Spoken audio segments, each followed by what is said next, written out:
Mga kaibigan, maayong gabi kanatong tanan. Happy birthday to me. No, it's my birthday today. So we have a little bit of knowledge regarding about sa mga nangyayari ngayon sa paligid, no? Kasi may sinasabi ho tayo na may nagkakamali or the error.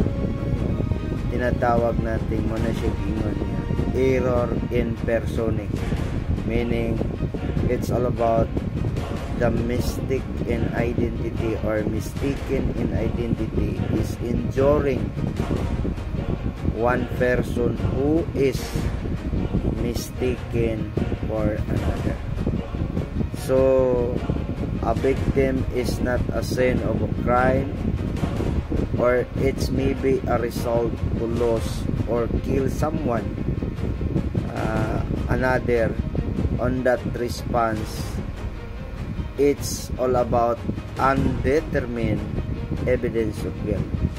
So that's why every now and then we need to move everything of this earth.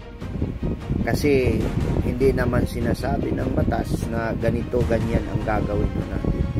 The law is not about to abuse or kill someone without any compelling reason, or without